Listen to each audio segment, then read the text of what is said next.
Aku sedang mengayuh basikal pada masa itu, kelihatan pokok-pokok yang melintuk riuh apabila ditiup angin ala sepoi-sepoi bahasa. Aku menikmati udara segar dan pemandangan yang menakjubkan ini di kawasan percutian popular di utara semenanjung. Namun, keadaan ini tidak bertahan lama kerana sewaktu aku menuruni bukit, basikalku tergelincir dan menyebabkan aku terjatuh di atas jalan yang berbatu. Aku tidak sedarkan diri pada masa kejadian dan telah dibawa ke hospital untuk rawatan lanjut.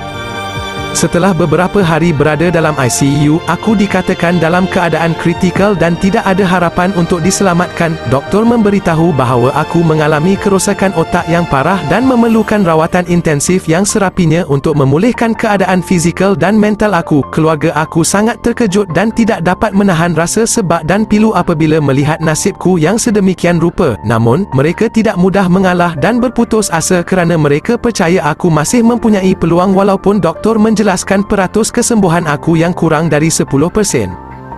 Aku tahu, keluarga aku tidak akan mampu untuk menanggung kos rawatanku, malah aku sendiri tidak mampu kerana syarikat tempat aku bekerja percaya bahawa doktor telah melakukan yang terbaik untuk menyembuhkan aku semula. Maksudnya, tiada lagi apa-apa yang boleh dilakukan. Aku bersyukur kerana keluarga aku berfikir sebaliknya. Mereka berusaha keras mencari jalan samada dengan cara tradisional ataupun mencuba terapi alternatif seperti meditasi dan terapi muzik bagi membantu aku untuk pulih semula selepas dibawa pulang ke rumah.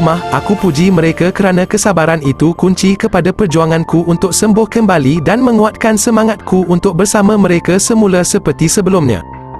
Hari-hari berlalu pantas dan benar-benar menguji kesabaran bukan sahaja diriku, malah semua ahli-ahli keluargaku. Kami pasukan yang berjuang atas nama tidak mudah berputus asa. Aku sendiri berjuang secara sendiri dalam memecahkan tembok besar yang menghalang diriku untuk sembuh segera. Biarpun kadang-kadang terdetik di hati ini bahawa ini adalah mustahil, namun dengan semangat yang ditunjukkan oleh keluargaku, aku harus berani dan kuat untuk menempuh segalanya. Perjuangan ini bukan perjuangan yang mengambil masa yang pendek, malah aku terpaksa berjuang dan berjuang selama hampir bertahun-tahun dan akhirnya ia membuahkan hasil yang positif. Pejam celik selama masa berlalu, aku sudah boleh kembali membawa basikalku. Ajaib dan hanya Tuhan yang menentukan hidup mati kita dan selagi belum takdirnya, manusia itu masih berpeluang.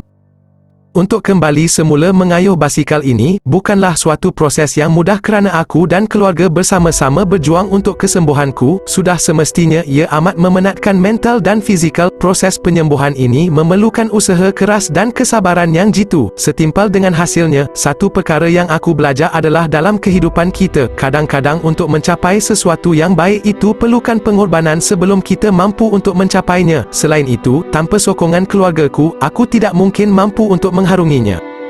Aku berubah selepas kejadian ini. Kejadian yang hampir meragut nyawaku ini membuat aku lebih bersyukur dengan hidup yang dikurniakan. Aku sangat menghargai peluang kedua yang aku terima. Aku tahu, bukan semua orang dapat memperolehi peluang kedua dalam hidup, maka aku akan cuba untuk manfaatkan sebaik-baiknya hidupku untuk membantu orang lain pula yang mungkin mengalami keadaan yang lebih kurang serupa.